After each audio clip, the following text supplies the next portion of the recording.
আমরা বলছি দ্রুততম সময়ের মধ্যে এটা করতে হবে। আমরা দিনক্ষণ বেঁধে দিচ্ছি কতদিন না, আমরা দিন বলতেছি না। আমরা তারা যেহেতু জুলাই অভ্যুত্থান আমাদের সহযোদ্ধা ছিল, আমরা যেহেতু একসাথে কাঁধে কাঁধ লাগে সামনে কাতারে ফ্রন্ট লাইনে থেকে যুদ্ধ করে এই হাসিনার বিরুদ্ধে, হাসিনার ফেসিবাদের বিরুদ্ধে লড়াই করেছি, যুদ্ধ করেছি। তো সুতরাং আমরা মনে করি যে তাদের ক্ষেত্রে দিনক্ষণ বেঁধে দেওয়াটা যুক্তিযুক্ত হবে না। তো আমরা এই জন্য দিনক্ষণ বেঁধে দিচ্ছি না। আমরা মনে করি দ্রুততম সময়ের মধ্যে তারা তাদের বক্তব্য প্রত্যাহার করবেন। যদি না করেন সেক্ষেত্রে হচ্ছে আমরা পরবর্তী পদক্ষেপ জানাবো। কি ধরনের পদক্ষেপ নেওয়া যেতে পারে আপনাদের? যে আমরা গণতন্ত্রে বিশ্বাস করি, বরাবরই গণতান্ত্রিক। আপনারা দেখেছেন আমরা কিন্তু যারা আজকে হামলা করেছে পুলিশের উপরে বা এই লাকি আক্তার সহ তারা কিন্তু ঢাকা বিশ্ববিদ্যালয়ের এরিয়ায় এসে মিছিল করেছে। আমরা কিন্তু তাদেরকে বিরুদ্ধে কোনো মব জাস্টিস করিনি, তাদের বিরুদ্ধে কিন্তু আইন হাতে তুলে নেইনি। আমরা গণতান্ত্রিক উপায়ে আমাদের যখন মনে হয়েছে, আমরা মনে করছিলাম যে রাত 12টার মধ্যে মাহফুজ আলম তার বক্তব্য প্রত্যাহার করে নিবে এবং এই ধরনের কোনো ব্যবস্থা গ্রহণ করা হবে। যখন আমরা দেখছি রাত 12টা পার হয়ে যাচ্ছে, কোনো ব্যবস্থা গ্রহণ করা হচ্ছে না, তখন আমরা কিন্তু গভীর রাতে সবাই ঘুম থেকে কিন্তু উঠে চলে আসছে।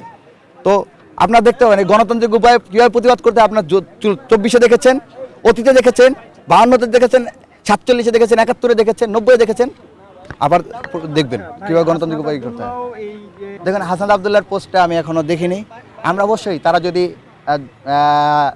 যারা জুলাই অভ্যুত্থানের ন্যায়ের পক্ষে যে শক্তি ছিল, নিঃস্বার্থ শক্তি ছিল, তাদের সেই শক্তির পক্ষে থাকেন, অবশ্যই আমরা তাদের সাথে যোগাযোগ করবো এবং একসাথে আমরা পরবর্তী কার্যক্রম। গণতান্ত্রিক অধিকার, সবাই কর্মসূচি করতে পারেন জানমালের ক্ষতি না করে, এবং যারা সন্ত্রাসী, যারা হামলার সাথে জড়িত ছিল তো তাদেরকে গ্রেপ্তার করার দায়িত্ব আইনের, পুলিশের।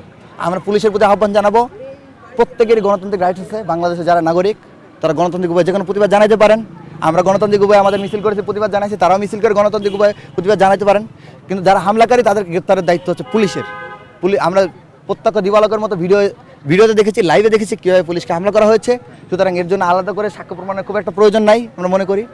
ভিডিওই সবচেয়ে বড় সাক্ষ্য প্রমাণ হতে পারে, সেটার উপর ভিত্তি করে তাদেরকে গ্রেপ্তার করুন। আর তাদের কোনো বিক্ষোভ মিছিল বা এটা নিয়ে আমরা প্রতিহতের ব্যাপারে কোনো আমাদের বক্তব্য নেই। শুধুমাত্র যারা 24-এর গণহত্যার সাথে জড়িত, তারা ব্যতীত আর কারো গণতান্ত্রিক অধিকারের ব্যাপারে আমাদের কোনো প্রশ্ন নেই। দেখুন আপনি লাইভ ফুটেজগুলো চেক করলে দেখতে পাবেন যতবার হামলা হয়েছে, যতবার পুলিশের সাথে সংঘাতের ঘটনা ঘটেছে 5 আগস্টের পরে, ম্যাক্সিমাম ক্ষেত্রে আপনি দেখতেন যারা এই গোষ্ঠীটা আছে, একটা গোষ্ঠী, একটা গ্রুপ অফ পিপল, এই গ্রুপ অফ পিপল নিজেরা শতপ্রণোদিত হয়ে প্রথমে পুলিশের উপর হামলা করেছে, পুলিশকে অ্যাকশন নিতে বাধ্য করেছে। আমরা বেশিরভাগ ক্ষেত্রে দেখছি।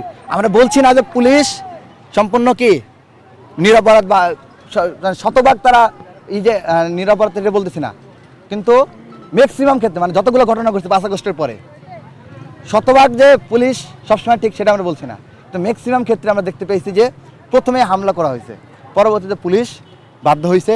প্রথমে যারা হামলা করছে তাদেরকে ব্যবস্থা গ্রহণ করতে হবে, এবং অন্যায়ভাবে যদি কোনো পুলিশ সদস্য কারোর উপর হামলা করে থাকে অন্যায়ভাবে, তাহলে সেই পুলিশ সদস্যের বিরুদ্ধে ব্যবস্থা গ্রহণ করতে হবে। যে লাকি আক্তার কে? লাকি আক্তার হচ্ছে হাসিনাকে হাসিনা বানাইছে কে? সহযোগিতা করছে কে? এই হাসিনার ফেসিবাদকে শক্তিশালী করছে কে? আমরা বারবার বলছি হাসিনাকে ফেসিবাদী বানানোর অন্যতম খলনায়ক এবং প্রধানতম খলনায়ক হচ্ছে এই শাহবাগিজম লাকি আক্তার গংরা। তো তারা যে হাসিনাকে সহযোগিতা করছে এবং 24শে জুলাই তার ভূমিকা কই? তারা তো 24-এর যখন ছাত্র সমাজ রক্ত দিয়েছে তাদেরকে তো আমরা দেখিনি। তো তাদেরকে যেটা করতে হবে, তাদের যে অপরাধগুলো রয়েছিল হাসিনাকে বানানোর সহযোগী হিসেবে সেটার বিচার করতে হবে, সেটাই আমরা